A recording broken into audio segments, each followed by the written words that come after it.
आज सुनते हैं बृहस्पतिवार व्रत की कथा। तो एक बार बोलिए प्रेम से विष्णु भगवान की जय, लक्ष्मी माता की जय। की प्राचीन समय की बात है।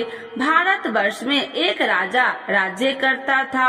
वह बड़ा प्रतापी और दानी था। वह नित्य गरीबों और ब्राह्मणों की सेवा सहायता करता था। वह प्रतिदिन मंदिर में भगवान दर्शन करने जाता था, लेकिन यह उसकी रानी को अच्छा न लगता। न वह व्रत करती और न ही किसी को एक पैसा दान में देती। राजा को भी ऐसा करने से मना किया करती। एक समय की बात है कि राजा शिकार खेलने वन को चले गए। घर पर रानी और दासी थी। उस समय गुरु बृहस्पति साधु का रूप धारण कर राजा के दरवाजे पर भिक्षा मांगने आए। साधु ने रानी से भिक्षा मांगी तो वह कहने लगी, हे साधु महाराज, मैं इस दान और पुण्य से तंग आ गई हूँ। आप कोई ऐसा उपाय बताए जिससे यह सारा धन नष्ट हो जाए और मैं आराम से रह सकूं। साधु रूपी बृहस्पति देव ने कहा, हे देवी, तुम बड़ी विचित्र हो। संतान और धन से भी कोई दुखी होता है। अगर तुम्हारे पास अधिक धन है तो इसे शुभ कार्यों में लगाओ, जिससे तुम्हारे दोनों लोक सुधरे। परंतु साधु की इन बातों से रानी खुश नहीं हुई। उसने कहा कि मुझे ऐसे धन की आवश्यकता नहीं जिसे मैं दान में दूं तथा जिसको संभालने में ही मेरा सारा समय नष्ट हो जाए। साधु ने कहा, यदि तुम्हारी ऐसी इच्छा है तो जैसे मैं तुम्हें बताता हूँ तुम वैसे ही करना। बृहस्पतिवार के दिन तुम घर को गोबर से लिपना, अपने केसे को पीली मिट्टी से धोना, केसे को धोते समय स्नान करना, राजा से हजामत बनाने को कहना, भोजन में मांस मदिरा खाना, कपड़ा धोबी के यहाँ धुलने डालना। इस प्रकार 7 बृहस्पतिवार करने से तुम्हारा समस्त धन नष्ट हो जाएगा। इतना कहकर साधु बने बृहस्पति देव अंतर ध्यान हो गए। साधु के कहे अनुसार करते हुए रानी को केवल 3 बृहस्पतिवार ही बीते थे कि उसकी समस्त धन संपत्ति नष्ट हो गई। भोजन के लिए परिवार तरसने लगा। एक दिन राजा रानी से बोला, हे रानी, तुम यहीं रहो, मैं दूसरे देश को जाता हूँ, क्योंकि यहाँ पर मुझे सभी जानते हैं, इसीलिए मैं कोई छोटा कार्य नहीं कर सकता। ऐसा कहकर राजा परदेश चला गया। वहाँ वह जंगल से लकड़ियाँ काट कर लाता और शहर में बेचता। इस तरह वह अपना जीवन व्यतीत करने लगा। इधर राजा के बिना रानी और दासी दुखी रहने लगी। एक समय जब रानी और दासियों को 7 दिन बिना भोजन के रहना पड़ा तो रानी ने अपनी दासी से कहा, हे दासी, पास ही के नगर में मेरी बहन रहती है, वह बड़ी धनवान है, तू उसके पास जा और कुछ ले आ ताकि थोड़ा बहुत गुजर बसर हो जाए।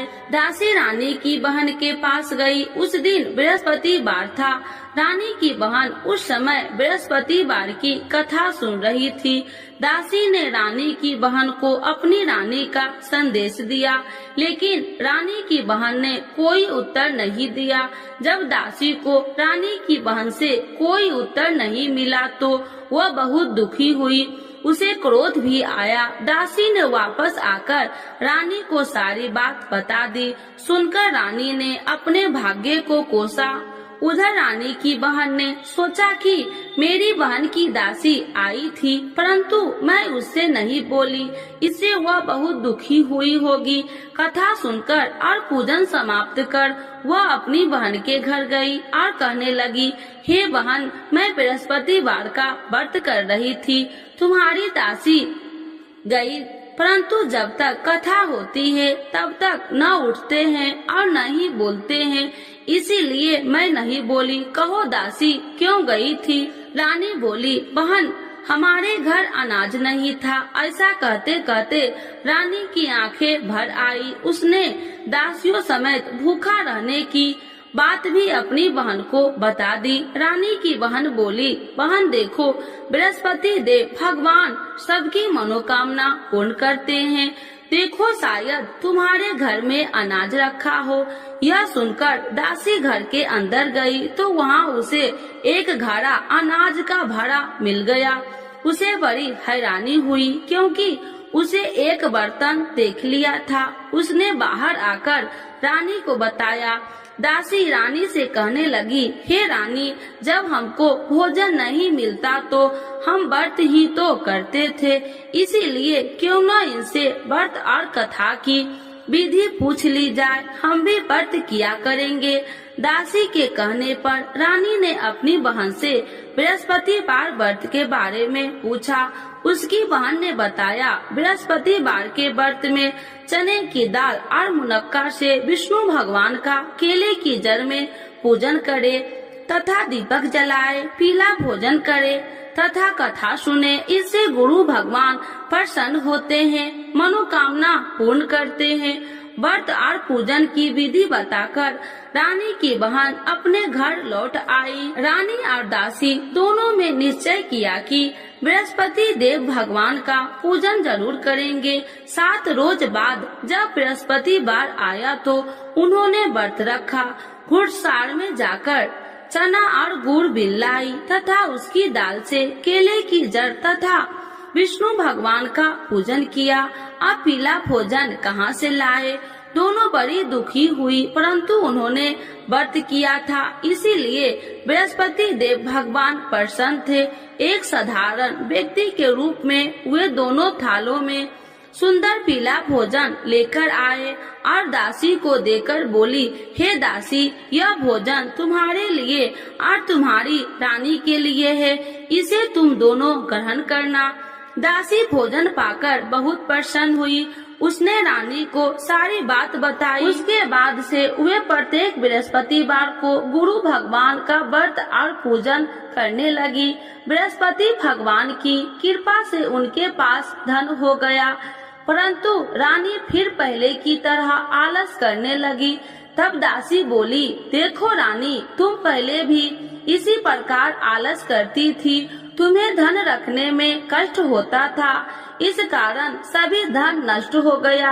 अब गुरु भगवान की कृपा से धन मिला है तो फिर तुम्हें आलस होता है। बड़ी मुसीबतों के बाद हमने ये धन पाया है, इसीलिए हमें दान पुण्य करना चाहिए।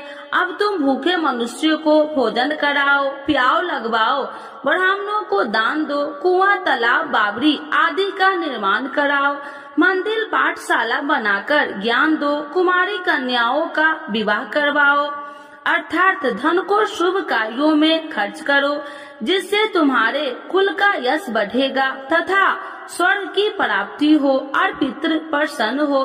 दासी की बात मानकर रानी शुभ कर्म में करने लगी, उसका यश फैलने लगा। एक दिन रानी और दासी आपस में विचार करने लगी कि जाने राजा किस दशा में होंगे, उनकी कोई खोज खबर भी नहीं है। उन्होंने श्रद्धा पूर्वक गुरु बृहस्पतिवार भगवान से प्रार्थना की, राजा जहाँ कहीं भी हो शीघ्र वापस आ जाए। उधर राजा परदेश में बहुत दुखी रहने लगा। वह प्रतिदिन जंगल से लकड़ियाँ बीन कर लाता और उसे शहर में बेचकर अपने दुखी जीवन को बड़ी कठिनता से व्यतीत करता। एक दिन दुखी हो अपनी पुरानी बातों को याद करके वह रोने लगा और उदास हो गया। उसी समय राजा के पास बृहस्पति देव साधु के भेष में आकर बोले, हे लकड़हारे, तुम इस सुनसान जंगल में किस चिंता में बैठे हो, मुझे बतलाओ। यह सुन राजा के नेत्रों में जल भर गया और साधु की वंदना कर राजा ने अपनी संपूर्ण कहानी सुना दी। महात्मा दयालु होते हैं। वे राजा से बोले, हे राजा, तुम्हारी पत्नी ने बृहस्पति देव के प्रति अपराध किया था, जिसके कारण तुम्हारी यह दशा हुई। अब तुम चिंता मत करो, भगवान तुम्हें पहले से अधिक धन देंगे। देखो, तुम्हारी पत्नी ने बृहस्पतिवार का व्रत प्रारंभ कर दिया है।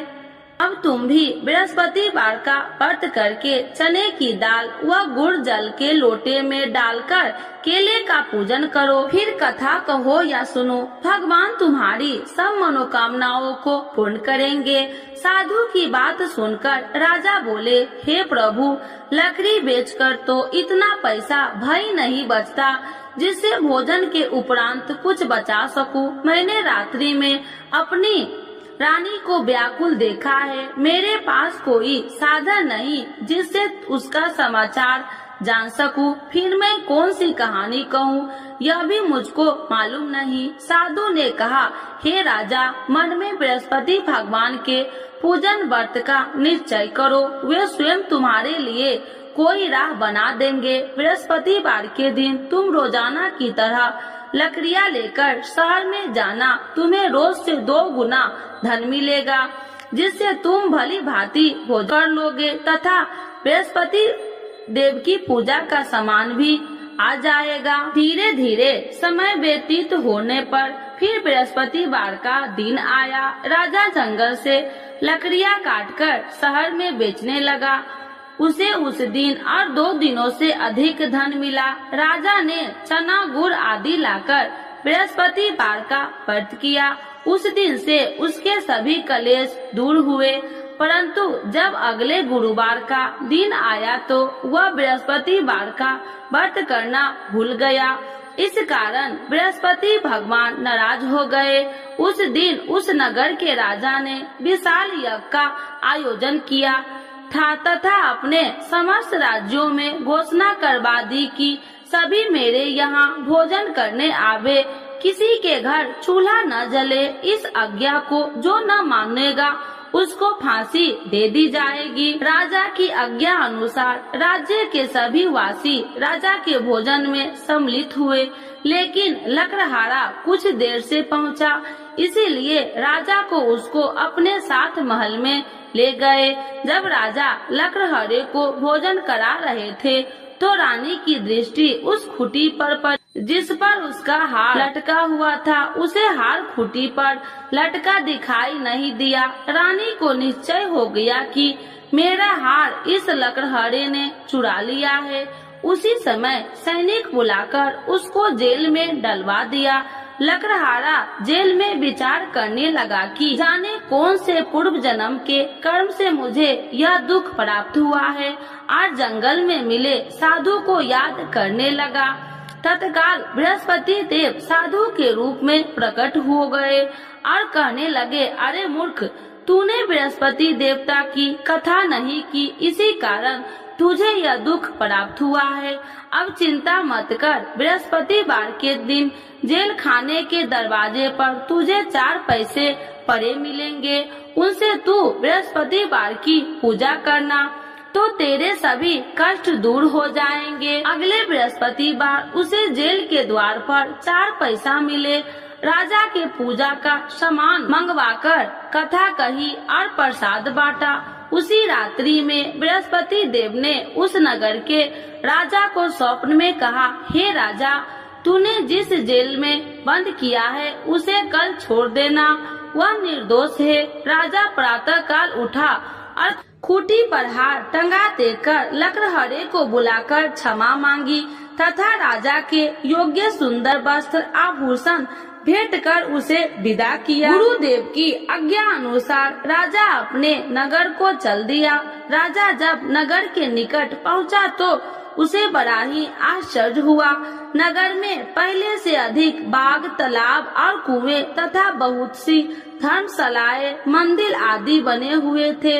राजा ने पूछा कि यह किसका बाग और धर्मशाला है।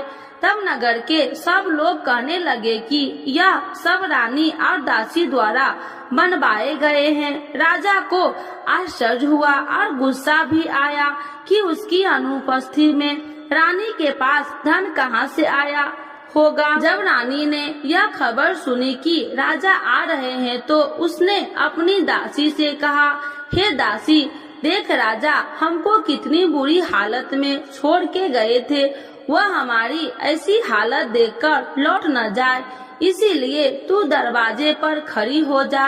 रानी की आज्ञा अनुसार दासी दरवाजे पर खड़ी हो गई और जब राजा आए तो उन्हें अपने साथ महल में लिवा आई। तब राजा ने क्रोध करके अपनी तलवार निकाली और पूछने लगी, बताओ यह धन तुम्हें कैसे प्राप्त हुआ। तब रानी ने सारी कथा कह सुनाई। राजा ने निश्चय किया कि मैं रोजाना दिन में 3 बार कहानी कहा करूँगा और रोज व्रत किया करूँगा।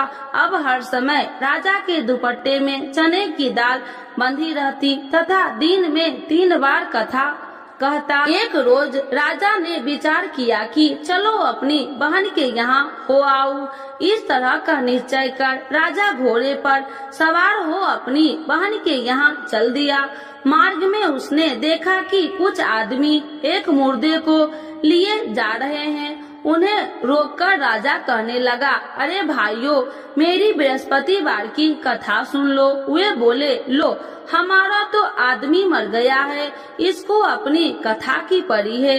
परंतु कुछ आदमी बोले, अच्छा कहो, हम तुम्हारी कथा भी सुनेंगे। राजा ने दाल निकाली और कथा कहनी शुरू कर दी। जब कथा आदि हुई तो मुर्दा हिलने लगा और जब कथा समाप्त हुई तो राम राम कह के वह मुर्दा खड़ा हो गया। राजा आगे बढ़ा, उसे चलते चलते शाम हो गई।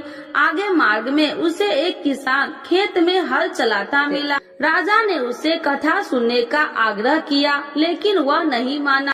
राजा आगे चल पड़ा। राजा के हटते ही बैल पछाड़ खाकर गिर गए तथा किसान के पेट में बहुत जोर से दर्द होने लगी। उसी समय किसान की माँ रोटी लेकर आई। उसने जब देखा तो अपने पुत्र से सब हाल पूछा। बेटे ने सभी हाल बता दिया। बुढ़िया दौड़ी दौड़ी उस घुड़सवार के पास पहुँची और उसने बोली, मैं तेरी कथा सुनूंगी, तू अपनी कथा मेरे खेत पर ही चलकर कहना। राजा ने लौटकर बुढ़िया के खेत पर जाकर कथा कही, जिसके सुनते ही बैल खड़े हो गए तथा किसान के पेट का दर्द भी बंद हो गया। राजा अपनी बहन के घर पहुंच गया। बहन ने भाई को खूब मेहमानबाजी की। दूसरे रोज प्रातः काल राजा जागा तो वह देखने लगा कि सब लोग भोजन कर रहे हैं। राजा ने अपनी बहन से जब पूछा, ऐसा कोई मनुष्य नहीं है जिसने भोजन नहीं किया हो, जो मेरी बृहस्पतिवार की कथा सुन ले। बहन बोली, हे भैया, यह देश ऐसा ही है। यहाँ लोग पहले भोजन करते हैं, बाद में कोई अन्य काम करते हैं। फिर वह एक कुम्हार के घर गई, जिसका लड़का बीमार था। उसे मालूम हुआ कि उसके यहाँ 3 दिन से किसी ने भोजन नहीं किया है। रानी ने अपने भाई की कथा सुनने के लिए कुम्हार से कहा। वह तैयार हो गया। राजा ने जाकर बृहस्पतिवार की कथा कही, जिसको सुनकर उसका लड़का ठीक हो गया। अब तो राजा को प्रशंसा होने लगी। एक दिन राजा ने अपनी बहन से कहा, हे बहन, अब मैं अपने घर जाऊंगा, तुम भी तैयार हो जाओ। राजा की बहन ने अपनी सास से अपने भाई के साथ जाने की आज्ञा मांगी। सास बोली, हाँ चली जा, मगर अपने लड़कों को मत ले जाना, क्योंकि तेरे भाई के कोई संतान नहीं है। बहन ने अपने भाई से कहा, हे भैया, मैं तो चलूंगी, मगर कोई बालक नहीं चलेगा। अपनी बहन को भी छोड़कर दुखी मन से राजा अपने नगर को लौट आया। राजा ने अपनी रानी से सारी कथा बताई और बिना भोजन किए वह सैया पर लेट गया। रानी बोली, हे प्रभु, बृहस्पति देव ने हमें सब कुछ दिए हैं, वे हमें संतान अवश्य देंगे। उसी रात बृहस्पति देव ने राजा को स्वप्न में कहा, हे राजा, उठ, सभी सोच त्याग दे, तेरी रानी गर्भवती है। राजा को यह जानकर बड़ी खुशी हुई। 9वें महीने में रानी के गर्भ से एक सुंदर पुत्र पैदा हुआ। तब राजा बोला, हे रानी, स्त्री बिना भोजन के रह सकती है, परंतु बिना कहे नहीं रह सकती। जब मेरी बहन आए तो तुम मुझसे कुछ मत कहना। रानी ने हाँ कर दी। जब राजा की बहन ने यह शुभ समाचार सुना तो वह बहुत खुशी हुई तथा बधाई लेकर अपने भाई के यहाँ आई। रानी ने तब उसे आने का उलाहना दिया। जब भाई अपने साथ ला रहे थे तो तब टाल गई, उनके साथ न आई और आज अपने आप भागी भागी बिना बुलाए आ गई। तो राजा की बहन बोली, भाई मैं इस प्रकार न कहती तो तुम्हारे घर औलाद कैसे होती। बृहस्पति देव सभी मनोकामनाएं पूर्ण करते हैं। जो श्रद्धा भाव पूर्वक बृहस्पतिवार का व्रत करता है एवं कथा पढ़ता है अथवा सुनता है और दूसरों को सुनाता है, बृहस्पति देव उसकी सभी मनोकामनाएं पूर्ण करते हैं, उनकी सदैव रक्षा करते हैं। जो संसार में सद्भावना से गुरुदेव का पूजन एवं व्रत सच्चे हृदय से करते हैं, उनकी सभी मनोकामनाएं वैसे ही पूर्ण होती है जैसे सच्ची भावना से रानी और राजा ने बृहस्पति देव की कथा का गुणगान किया तो उनकी सभी इच्छाएं बृहस्पति देव जी ने पूर्ण की। अनजाने में भी बृहस्पति देव की उपेक्षा न करे, ऐसा करने से सुख शांति नष्ट हो जाती है। इसीलिए सबको कथा सुनने के बाद प्रसाद लेकर जाना चाहिए। हृदय से उनका नमन करते हुए जयकारा बोलना चाहिए। तो एक बार बोलिए प्रेम से बृहस्पति भगवान की जय, विष्णु भगवान की जय, लक्ष्मी माता की जय। आरती श्री बृहस्पति देव की। ओम जय बृहस्पति देवा, स्वामी जय बृहस्पति देवा। छीने छीने भोग लगाऊं, छीने छीने भोग लगाऊं, कदली फल में बा। ओम जय बृहस्पति देवा, तुम्हें पूरन परमात्मा, तुम्हें अंतर्यामी, स्वामी तुम्हें अंतर्यामी। जगत पिता जगदीश्वर, जगत पिता जगदीश्वर, तुम्हें सबके स्वामी। ओम जय बृहस्पति देवा, चरणामृत निज निर्मल, सब पातक हरिता, स्वामी सब पातक हरिता। सकल मनोरथ दायकी, सकल मनोरथ दायकी, कृपा करो भरता।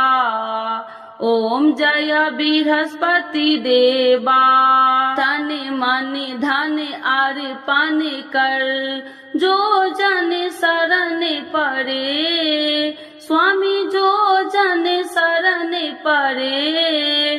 प्रभु प्रकट तब हो करे, प्रभु प्रकट तब हो कर, आकर द्वार खड़े। ओम जय बृहस्पति देवा, दीन दयाल दयानिधि, भक्तन हितकारी, स्वामी भक्तन हितकारी।